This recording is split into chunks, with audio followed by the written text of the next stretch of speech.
politique première. Avec vous, Hervé Gattegno, premier tour des législatives partielles, 3 législatives partielles hier qui marquent un revers pour le Parti socialiste, mais aussi pour le Front National qui espérait profiter à Béziers, par exemple, de la crise interne à l'UMP. Est-ce une surprise?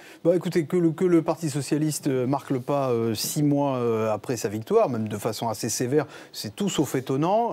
Que l'UMP fasse mieux que résister, ça montre que le pataquès interne et la guerre Copé-Fillon, finalement, a moins d'impact qu'on ne le croit sur les électeurs, surtout quand on s'éloigne de Paris. Mais on a tellement entendu que cette crise à l'UMP favorisait nécessairement le Front National qu'il faut bien avoir l'honnêteté de constater ce matin que c'était faux.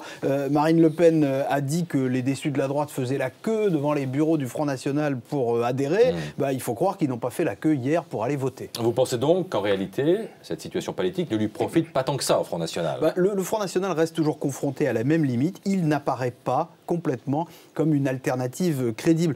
C'est vrai que le discrédit des partis de gouvernement, le PS et l'UMP, devrait lui ouvrir une voie royale. En fait, il est plutôt dans une impasse. Pourtant, Marine Le Pen est dans une période faste. Elle a été reçue à l'Élysée par François Hollande pour parler de la réforme des institutions et du rapport Jospin.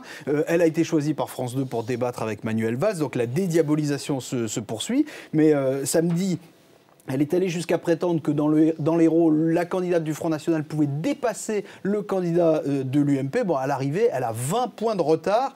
Donc la réalité, c'est que ce qui est mis en doute dans les deux grands partis, c'est la capacité à changer les choses et à le faire avec des politiques réalistes et des discours de vérité. C'est une capacité qui n'est pas reconnue au Front National. Hervé, est-ce que ça signifie que le Front National ne peut pas espérer continuer sa progression d'ici les municipales de 2014? Le Front National, il se nourrit essentiellement du catastrophisme ambiant et notamment dans les médias. Que le Front National gagne du terrain depuis 30 ans, c'est absolument indéniable, mais qu'il soit toujours présenté comme le bénéficiaire de chaque crise sociale, politique ou autre, ça relève à la fois d'une forme de sensationnalisme et d'un certain masochisme, en tout cas pour ceux qui ne partagent pas ces idées. Regardez cet exemple, hier, dans le journal du dimanche, le politologue Dominique Régnier, qui est le directeur de la Fondation pour l'innovation politique, qui est liée à l'UMP, il dit que dans certaines conditions, le Front National pourrait franchir une étape pour devenir la première force d'opposition. Regardez comment titre le journal, la première force d'opposition, comme si c'était déjà fait.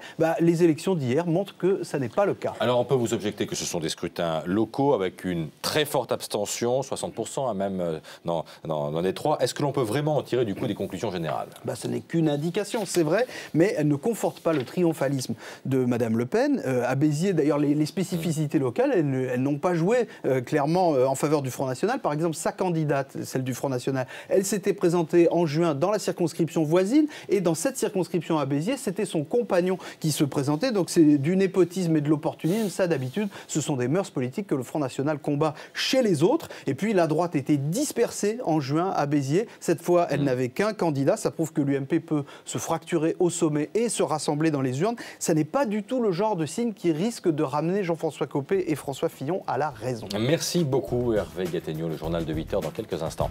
A tout de suite.